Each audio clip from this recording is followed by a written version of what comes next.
The title isn't clickbait. I'm very deadly serious. This is Brandon Buckingham right here. He is in the hospital. He has been making posts on Twitter over the last 2 days saying that he has liver failure, tuberculosis, a bunch of stuff's going on. He might even say he has rickets or gangrene. I didn't even know that this was going on. It feels as if this is coming out of genuinely nowhere. I had no clue that this was happening. This feels, I don't know if this was known information within a community. I have no idea. No idea. It's sad because watching Brandon Buckingham's hospital photos appear over the last few days, it feels like this breach in the system. I didn't even know this was happening. It felt like a punch straight to the sternum. Left me a little hollow because I've enjoyed a lot of his videos. I've enjoyed how he covered the. He just recently made a video talking about the scamming world. I was watching that recently. And then as I was watching it, I was on my phone and I was looking at my phone. I looked up and I said, oh, that's him. He seemed relatively healthy in the video. That's the part that's messing me up. The video wasn't made that long ago. He did a thing talking about the homeless epidemic in the Middle East that's currently going on. And in these images that are right here, in these images, you see this amazing man. You see the light, the familiar deviant fire still burning in his eyes. I still think he's still got it to survive, but he sounds so despondent, so depressed. And I hate this. I didn't even suspect this coming. This felt strange. It felt really, really odd. It's weird, right? Because the most seemingly indestructible personalities on the internet, the ones with the most energy, the ones with the beauty, the power, the chutzpah to keep going, they just being reduced to fragile, finite members of time feels horrible. And I'm not a fan of this at all. I hate this. And I'm not the biggest, most die-hard Brandon Buckingham fan. I'm not. But it's enough to make me put my phone down and sit in this heavy silence of my own living room.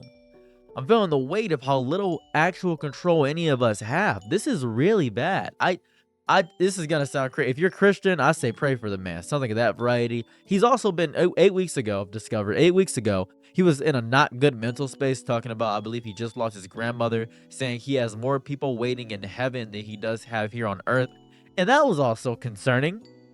I'm not sure what caused this. I'm not going to make some wild theories. I know a lot of people, I've seen a lot of people, a lot of think pieces say, oh, he was probably going crazy on drugs or something. I'm not going to assume this man's life because I don't know him. I don't know him. I really don't. And what makes this cut even deeper to me is the source of the information. I thought I'd get it from maybe a PR team, maybe a loved one. These are not from some manager doing damage control. This is his Twitter.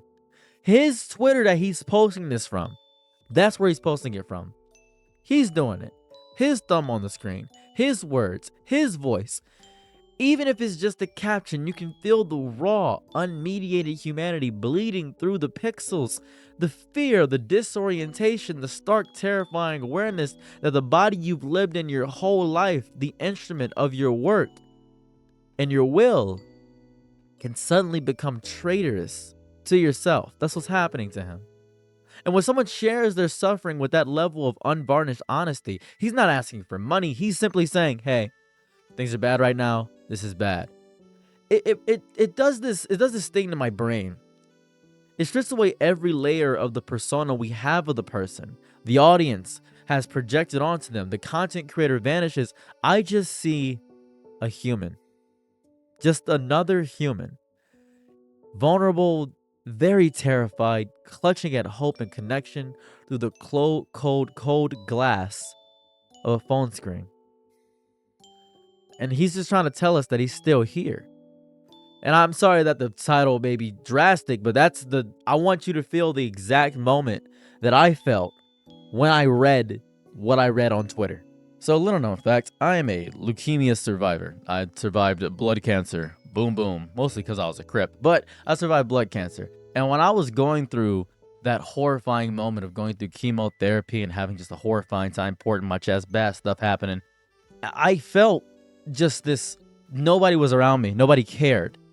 My father never visited me. My mother said I should have done better. It was really bad the entire way through. It made me realize that one day the universe, right, organized around laughs and all this other stuff, and thinking about the petty online beefs and all the video concepts that people come up and the plans for the next week, it could just all crumble and collapse. It could just all crumble. And I wonder if he's feeling that right now. Where the only goals right now are not the next video or idea, just drawing the next breath, where the loudest sounds are the hiss of oxygen and the rhythmic impersonal beeps of machines. I wonder if he's okay. And these noises, when you're in that hospital for so long, they become louder than your own thoughts. It's the perspective that arrives as if it was a sledgehammer crashing into your life. It's horrifying. It sucks. It's bad because it doesn't feel normal. You see all these people suffering and think this can't possibly happen to me. And it does. It does. It shows us the fundamental fragility of our own existence, the terrifying speed at which life can crumble without warning, without reason, without care for the story you thought you were telling. It doesn't care. And then there's the internet. Oh my God, people are posting memes and doing all this other stuff. And not many people are really talking about this. They don't. They're not. Because you know what's going to happen? It has a way of deifying creators. Deifying creators. Wrapping it up in this illusion of immortality. Because if Brandon goes away, I can still watch his videos. Well, content creators don't get sick. I mean, they take breaks, but they don't cry. They have emotional content.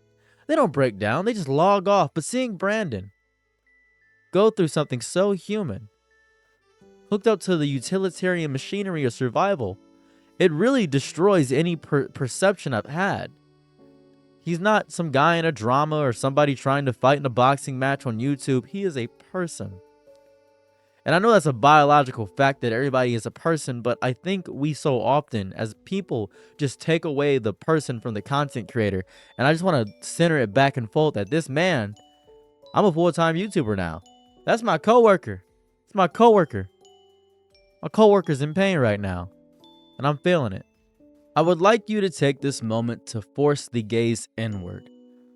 If he can be brought to the edge, what about us? What about the people we love? The friend we've been meaning to call back, the apology we've been too proud to make, the hug we rushed, the I love you we assumed was implied. These moments are violent alarm clocks for the soul. Whenever this happens, it has to shake you awake to the brutal truth. Time is not a resource we own. It's the only resource that advertisers care about, time, because it's the only thing they can't buy. It holds up a mirror to our deeply messed up cultural relationship with mortality. And every time you scroll past a tragedy, whether it be me with my GoFundMe and my car accidents and my nerve damage, whether it be some mother struggling with 10 of their children, whether it be that, we consume suffering as daily content, becoming so desensitized to its reality. I know you're probably thinking this is so much drama. This is drama in the ongoing series of a public figure's life. This is drama. This is not a storyline. This is not content, essentially. This is real illness. This is real fear, real fragility. He's not a character in our collective drama. He's a person in a room trying to survive. That's it. I want you to really think about this person and his tragedy. I just want you to think about it, please. And I think buried under the fear and the collective sadness, I think that's the lesson. The only one that ever really matters. Appreciate people while they're here. And don't view these gods on the internet as more than the flesh they inhibit. Everybody has their annoying habits and their glorious laughter. I need you to go to your family. Hold them closer. Value the mundane, unphotographed time. Let the petty arguments and the fragile ego dissolve in the face of this undeniable truth. Life does not care about your 5-year plan, your pride, your schedule, and your carefully curated timeline. Please be more in this existence. When the body gives us the final notice, everything else, the drama, the clout, the wins, the losses, stops completely. It stops. And until we know more, and while we all hope for his recovery, hopefully you do. I don't know if you have some beef with Brandon, but I'm hoping for his recovery. I want this to be more than a moment of pity or concern. I want this to be a recalibration of your brain. I want this to be a moment where we recognize the sheer unearned miracle of waking up with breath in our lungs and strength in our limbs. I'm not asking you to pray to God about it. I'm asking you to be happy you're here. Let it be a reminder written in the stark language of hospital lighting that the people you love are finite. Let it be a reason today to be kinder, softer, and more intentional, because seeing someone who seemed unshakable now fighting for stability is the universe whispering once again the oldest, most urgent truth we keep forgetting. Life is precious, fragile, and temporary.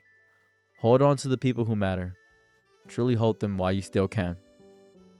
Brandon Buckingham, I hope that you make it through this. I would love to see more of your videos. Stay strong, soldier. Bye. I'm your Nick at night, be my Laurel, please, Lord. Ooh, happy to try what you need. Your world, I love to live in it. Ooh, I love the ride when you're free.